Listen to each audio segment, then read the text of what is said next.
In this video, we will go through the basic fundamentals and rules of trials as it states in the ACU handbook. If you do not own a physical copy of this handbook, then you can go onto the ACU website and find all the rules written down for you to have a look at. We will also not be covering any rules that may be added for championship or higher level events. This will purely be the basic fundamentals of trials.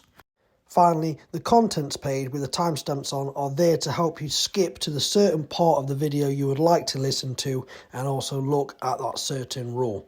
Without further ado, let's get into the video.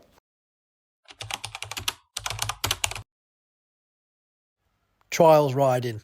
The easiest way to describe it is parkour on a motorbike.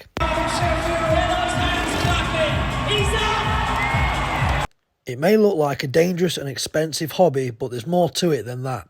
Yes, there's a possibility of getting hurt, but the majority of people who compete in trials do so to get out of the house at the weekends. In the finals, they call it gapping over. Trials involves riding multiple observed areas with the aim of dropping as minimal marks as possible, which can be obtained and given to you by touching the floor in said observed areas.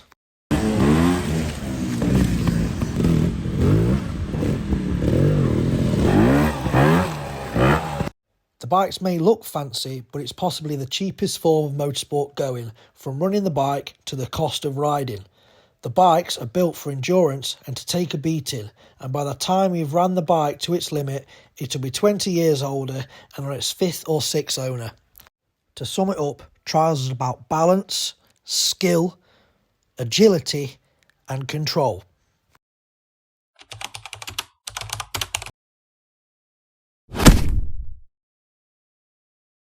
The bike is the key component to perform in motorcycle trials. The best place to obtain and buy a trials bike is at one of your local dealers. The people who run these dealers know and are the best, so they will know what's right for you.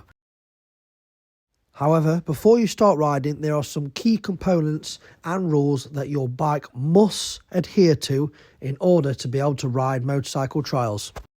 Brake and clutch levers should be ball-ended, and these ends must be permanently fixed and form an integral part of the lever. Footrests should be of the folding type and they should not be fixed into place. Trials tyres should be the only tyres used on your bike as they follow a specific specification. Your throttle must be self-closing when not held by the hand. Mudguards must be fit for purpose and corresponding with the original equipment. Youth riders and sidecars must be fitted with a magnetic kill switch. These will be recommended for every rider as it allows the engine to be killed if you ever fall off your bike. Finally, chain guards must be fitted to all motorcycles as per manufacturer's specifications. When riding trials, you need to make sure that you are wearing a helmet, boots, clothing that must cover legs and the body, and it is recommended that arms should be covered, and finally gloves, which are also recommended. All youth competitors must have clothing covering arms and also wear gloves that cover the hands and fingers.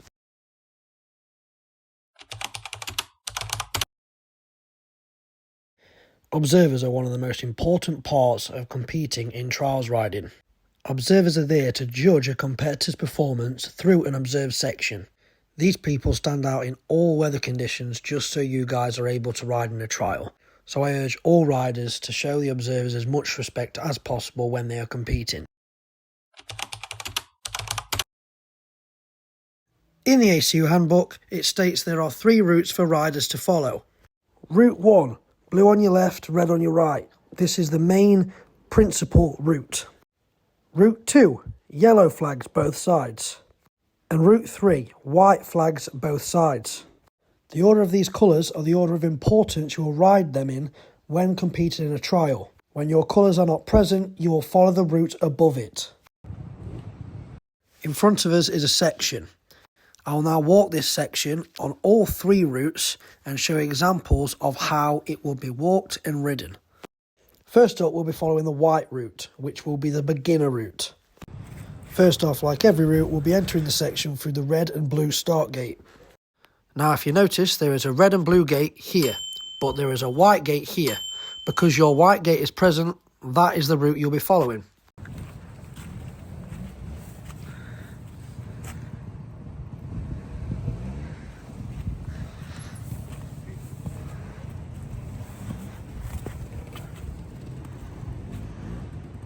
Now as you can see, there are no red and blue gates present, but there are yellows. However, there are still white gates present as well, so that is the route you will take.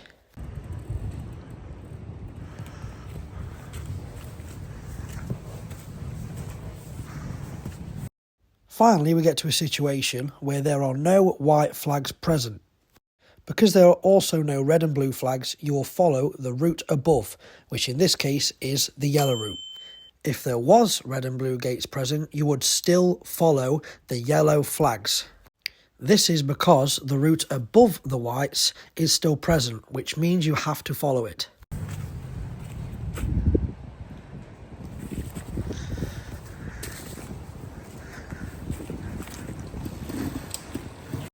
We have now approached a gate which just consists of red and blue markers. Now the red and blue markers are route 1. It is the most dominant route. It is the principal route. Meaning, even though there are no white or yellow flags to follow, you will follow the red and blue gates.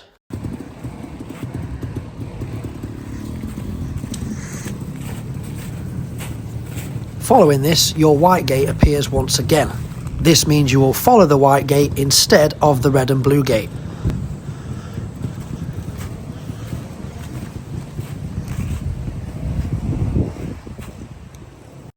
We have now reached a situation where route 1 is present, but also route 2. There is no route 3, meaning your white gates, but because the route above yours is still present, you would follow this instead of the principal main route, which would be route 1.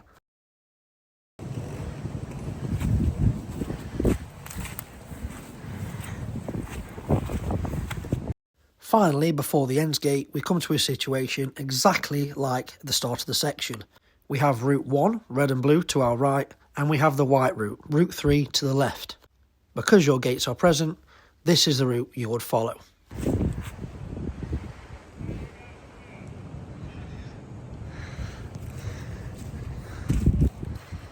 Once you've passed through this gate, you'll pick up the red and blues again to go through the end of the section. We will now do the same as before, but with the yellow route, route 2.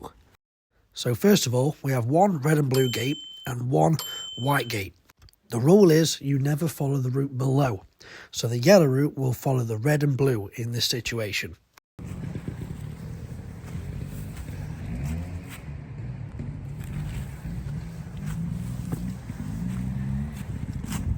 Here we have a red and blue to our right and a yellow gate straight in front of us. Now that our yellow gate has returned, that means we will carry on following our route.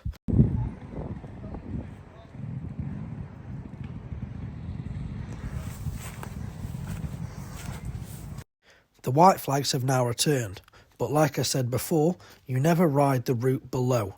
You always follow your route, or if it's not there, the route above. So here we would follow our yellow flags.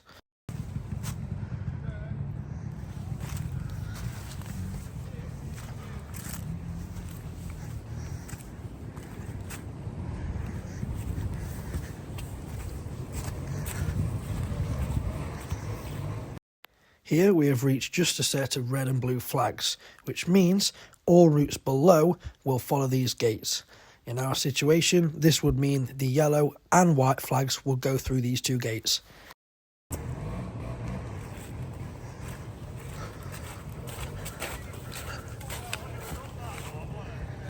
Just like at the start of the section, we have a set of red and blue gates and a set of white. As previously mentioned, you do not follow the route below, so here the yellow route would follow the red and blue flags.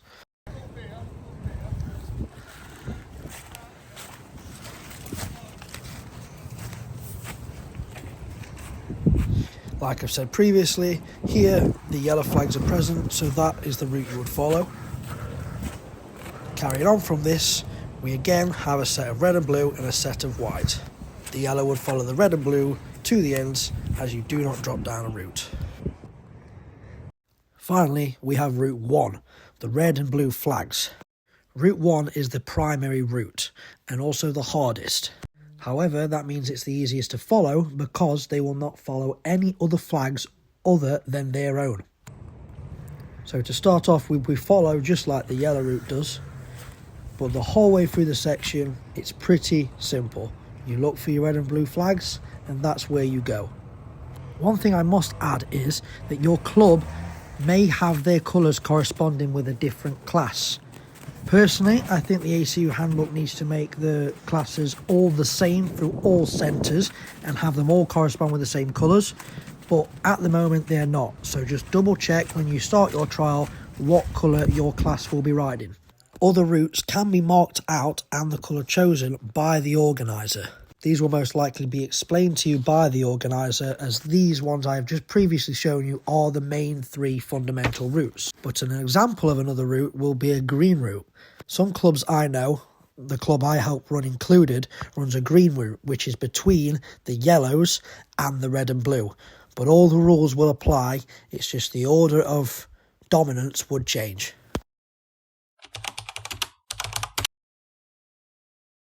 Majority of trials will use the same method of marking.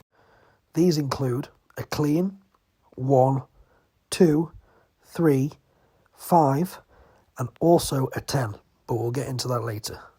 There are trials where the marking will be higher, such as the Scottish 6-day trial. However, these are the exception, and I won't get into them. The aim of trials is to drop as minimal marks as possible throughout the day. The different types of marking I've just explained to you can be obtained in each section throughout the day. Most trials will have 10 or 12 sections of either 3 or 4 laps. Your totals from each section will then be added up throughout the day, and that will be your final score. Like I said, the aim is to have as minimal as possible to be able to win the trial. I'm now going to show an example of a clean 1, 2, 3 and 5 in a section scenario so you can understand how they would be marked. After this, I'll explain more technical ways of you obtaining marks which aren't always described or explained to certain observers.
Then there's no flags from there till end.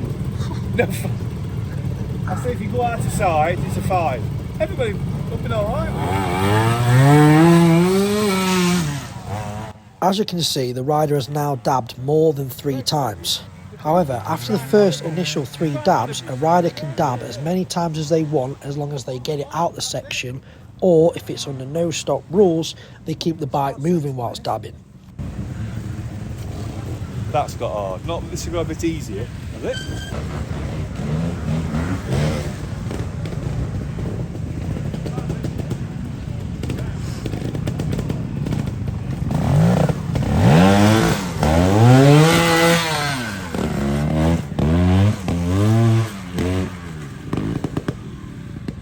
Now showing you the examples, it's time for you to give it a go yourself. Next up, there's going to be 3 videos of examples of someone going through a section. It's up to you to keep track and keep score and be able to compare your answer to mine at the end and see if it's right.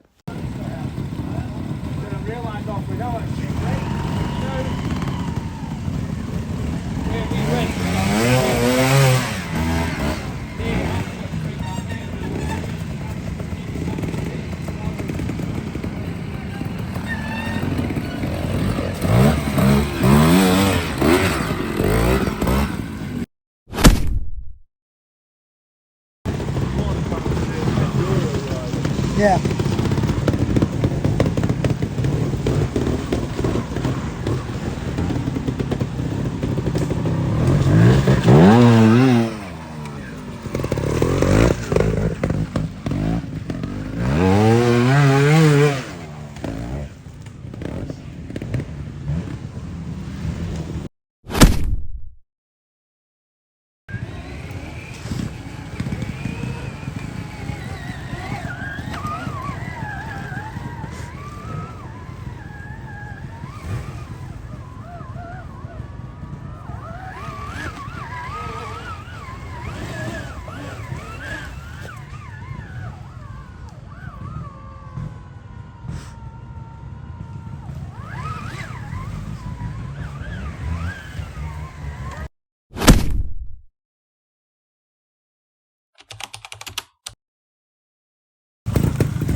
Now, as well as the basic marking method, there are other ways that marks can go against you, or ways you can get out of receiving marks. In the following clips, I'm going to show you the most common and, in my opinion, the most important ones you need to know as an observer. First up is stalling your bike. When stalling your bike in a section and putting a foot on the ground, you will be given 5 marks on your score. However, if your bike stalls and you manage to start it back up without touching the ground, your score will remain the same. You will not get a 5. Your score will stay the same as it was up until that point. As soon as the engine starts again, that dab will just count as a 1, no longer a 5. However, another example of a 5 would be the bike balancing or leaning on anything to allow them to start the bike back up. The AC rules state only the 2 tyres can be touching the ground when the bike is stalled to allow them to get away with it. Whether the handlebar is leaning on a tree or the bash plate is balancing on a rock, these will be classed as a 5. Next up, we have leaning on objects within a section. If whilst riding a section you brush against a tree but keep the momentum of your bike going, you will not be penalised. As we can see in this example, brushing the tree does not give any advantage. They are not off balance and it doesn't allow them to gain any advantage throughout the section. However, in this next example, we can see the rider putting his full body weight against the tree. Doing this will result in him getting 1 mark on his score. This is because he is using the tree or any object to allow him to not get off balance and dab. Without the tree being there, he would have possibly dabbed or fallen off his bike. This is why they are given 1 mark. Here's another example, but instead of using his body, he is using his elbow. The principle is still the same. He is still getting an advantage from this, so he'll have 1 mark on his score. Next up, we have touching the ground or an object with your foot whilst your feet are still on the foot pegs. A rider will not be penalised for this because their feet are still planted on the foot pegs and are on the bike. As soon as their feet leave the foot pegs, that is when the mark will be added to their score. Here is the next example, which includes your hands leaving the handlebars. If one of your hands leave the handlebars, but you are still balanced on the bike and none of your body is touching the floor, you will not be penalised. However, if you stop and put your feet down and then remove your hand from the handlebars, this will be classed as a 5. So remember, whenever your feet are on the ground, your hands must stay on the handlebars at all times.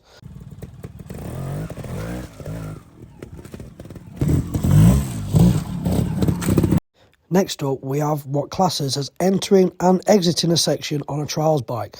In the ACU handbook, it states as soon as your front wheel spindle enters a section, that is when you will begin being observed. The same goes for when you exit the section. As soon as your front wheel spindle crosses that line, then the observation will be stopped. Our next discussion will be rolling backwards in a section. If a rider goes backwards, whether their feet are on or off the pegs, then it will be a 5. As we can see, this rider has made an error, but he knows he cannot go back to where he started, where the tree is. He must start from where his bike has stopped. If the rider was to roll his bike back to where he previously started, this would be a 5. Wherever the bike stops is where it must set off from again. As you can see from this example, the rider does the correct thing and follows the rules, which means he wouldn't be penalised from it. Finally, here are some additional rules for you to remember. Any tape you snap, which is marking a boundary of a section, this will be 5 marks on your score.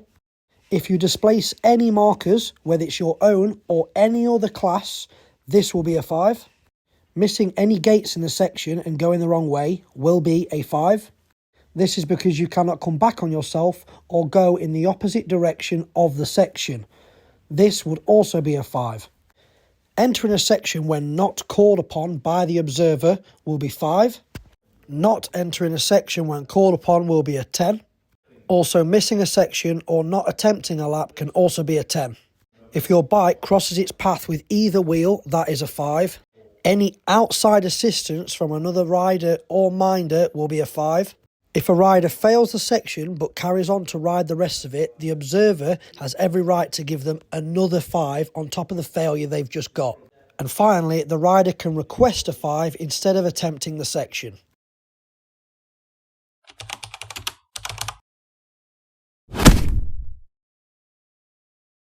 When competing in a stop allowed trial, this means the momentum of the bike can come to a halt in the middle of a section. Just like the examples in the background, the rider can come to a stop, balance, hop, and then set off again without being penalised. You can also stop, put your feet down and then go again, and you will also not be punished for this. You are allowed to stop at any point throughout the section. But you must remember, you cannot go back. Now we move on to non-stop trials. In the background, there is an example of a section being ridden non-stop. During no stop, your momentum must be constant and you must always be moving forwards. The second you stop, you will be rewarded with a 5.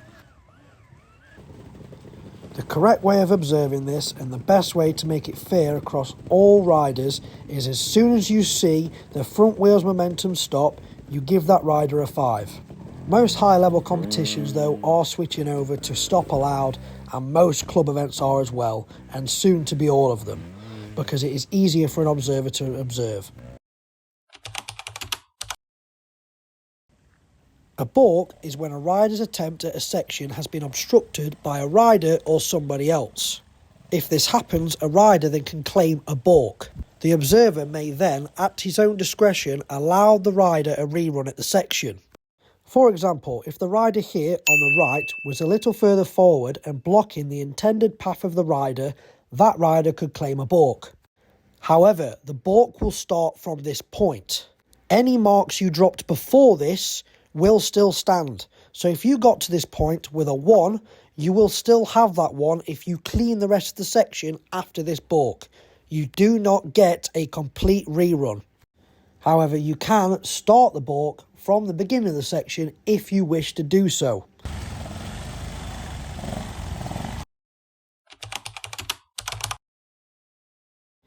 Now, the rules involving sidecars is pretty short and pretty simple. The rules are entirely the same for the rider and the outfit. However, If the passenger touches the ground at any point or uses a tree, wall, rock, or anything as outside assistance, this is a 5. The passenger is not allowed to dab or touch the ground at all. This will be considered a failure of section. Finally, as we near the end of the video, here's a few extra rules just to consider. Due to electric bikes not being able to stall, this rule does not apply for them. As an observer, if you see any youth rider with a lanyard not around their wrist or wearing the appropriate riding gear, you can deny them entry of section. Any violence or verbal abuse towards an observer can be reported and will be dealt with accordingly. Finally, I hope you've enjoyed the video and found it helpful. Please leave your thoughts in the comments below. I will also possibly be doing a British versus Spanish trials rules comparison video. If that's something you'd be interested, be sure to let me know. And finally, before we go, if you could just like, subscribe and share the video around, it means a lot, really helps out the channel. And yeah, I'll see you in the next one.